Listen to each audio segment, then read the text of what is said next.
Hörmətli qarindaşlar, Şərq Türkistan sürgündə hökuməti televiziyasının xəbərlər proqrammasını görüşənlərini qızğın qarşı alırıq. Tövəndə təfsili məzmunlarını diqqətinizə sunumuz.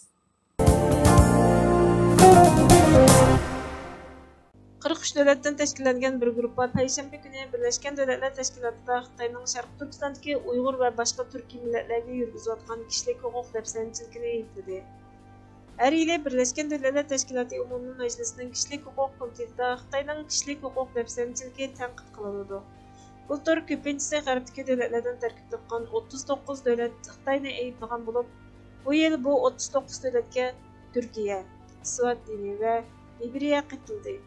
Fransiya baş elçisi Nicolas de Riveyder bu gruppaga vakalatan söz qilib, biz qattiq qiyin qısdaq, chekidan oshgan pastkash muomalalar, turli jazolash usullari, məcburi to'qmas qilitish, bosqinchilik qilish, bolalarni məcburi ailəsindən ayritish qatorliq dokladlardan kishilik huquqqa daxil taruz qilish qilmishining ortganligini ko'rdik.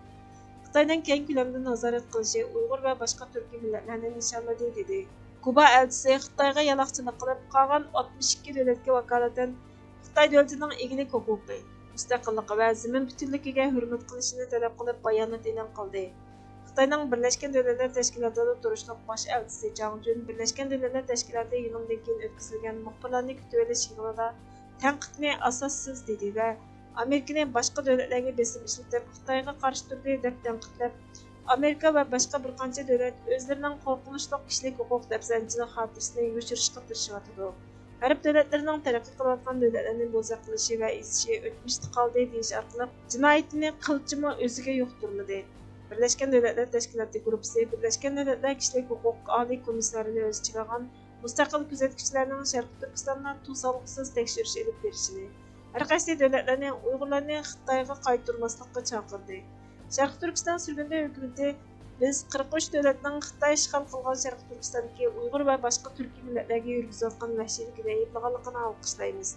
Şunun bilan bir vaqtda Xitoyning Şərq Türkistandagi qilmishlarini irqiy qirg'inchilik deb e'tirof qilmagan davlatlarning e'tirof qilishini, irqiy qirg'inchilikni to'xtatish uchun darhol kuchli harakat qo'llanishni umid qilamiz dedi. Xitoyning Uyg'urlarni kontrol qilishdagi yangi strategiyasi Zapya ko'chma kapitalni ishlatuvchilarni nishonlaganligi aniqlandi. Sunday Morning Herald'ning bergan ma'lumotidan qaraganda Xitoy amaldorlari 10 oila boshqaruvchi Saxta aile, siyasi qanun kengişinden ibaret 3 birlik mexanizmini yolga qo'ygan bo'lib, aileler axborot yetkizish, tashviqot, qayta tarbiyalash bo'yicha tarbiyalangan. Saxta aile Xitoy nubusidan tarkib topilgan bo'lib, ular mas'ul bo'lgan Uyg'ur ailasiga illiqlik yetkizish bilan bir vaqtda ailada diniy belgilarning siyosiy jihatda masalaning bor yo'qligini nazorat qiladi ekan. Siyosiy qonun komiteti uyga kutilmaganda kelgan mehmon, chet eldan kelgan telefon, o'ziga tava bo'lmagan mashinani haydash ahvollari Zapyadan hujjat hamda yetishlik düşman hareketlari haqida xabardor qiladi ekan. Kengash har bir jamiyatni ko'zitish uchun 9 ming saqchidan tarkib topgan saqchixona qo'ygan. Anayat Abditis ismli bir Uyg'ur telefonda Zapyani qo'llanganlik uchun 8 oy qamalgan. Xitoy atalmish terror tahdidini tizginlash uchun saqchilarning bostirishidan foydalanib, Amniy Kompartiyaga tamoman uyg'un fuqaroga aylantirish uchun harakat qilgan. Sunniy amradan tartilgan rasmlardan qaraganda mahalla saqchilarini qo'llash uchun ba'zi bexatar bo'lmagan tutib turish markazlari amaldan qoldirilgan bo'lsa-mu, bu yig'gacha bexatar deb qaralgan markazlarni silishni davomlashtirgan. Qo'lga ilingan kishilar uchun qurilgan mahalla saqchixonasi Xitoy oilalari va Uyg'ur oilalarini siyosiy va iqtisodiy manfaat bedeliga axborotning bir qismiga aylantirib, izchil kuzatish ostidagi yashash qo'rqinchini yaratgan. Xitoyning Uyg'urlarni boshqarishdagi yangi strategiyasi Zapya appni qo'llanuvchilar uchun mahalla saqchilarini o'z ichiga oladi ekan. Amerika prezidenti Jo Baydenning Amerikaning Xitoyda turishliq bosh elchi nomzodi Nicolas Burns Çarşamba kuni Kengash palatasining isbot anglash yig'inida Xitoy bilan bo'lgan aloqaga qarta keskin pozitsiya bildirib, Xitoyning Sharq Turkistondagi irqiy qirg'inchiligi, Tibetdagi ziyonkashligi va Tayvanga tajovuz qilishni cho'qim to'xtatish kerakligini aytdi.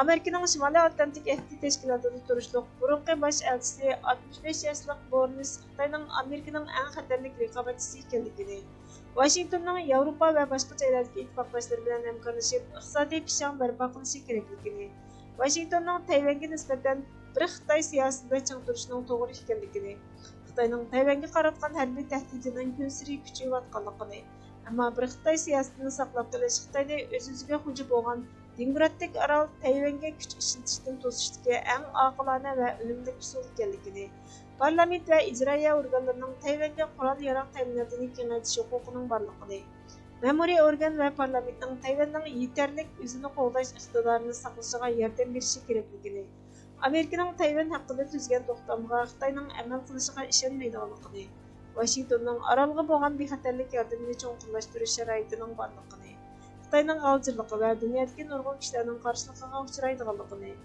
Xitoyning kuchini cho'ng chog'lash, Amerikaning kuchiga sal qarashning to'g'ri bo'lmaydiganligini, Xitoy virusining kelib chiqishi to'g'risida Xitoyning dunyo bilan qarshilashayotganligini, virusning kelib chiqishi to'g'risida tekshirish olib berishi, Xitoyning buningga aloqador masalalarga javob berishi kerakligini, Amerika Xitoy raqobatining harbiy iqtidorini emas, balki iqtisodiy va texnik kuchini asos qilganligini, Xitoyda o'tkaziladigan Olimpik tantarbiya musobaqasiga qarta Amerikalik tanlarkachilarning o'zining ko'z qarashini so'zlay oladigan bo'lishi kerakligini aytdi.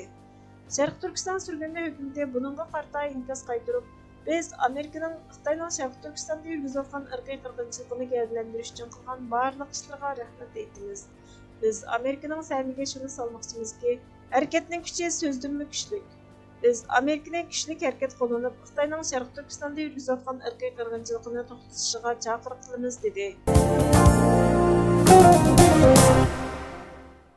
Men rahbarlik qilgan bu qahramonlarning qalbida yıldız tartgan g'alaba e'tiqodi yo'qolmasa, hech bir kuch bu muborak vatanimizning eng oxirgi tog', oxirgi yesa va eng oxirgi bir parcha toshqicha qo'g'dishimga to'sqinlik qila olmaydi. Bütün avlodimni, oilamni qilich bilan qirib tugasimi, oxirgi shogirdimni yo'qotasimi, men yanala dushman bilan jang qilaman.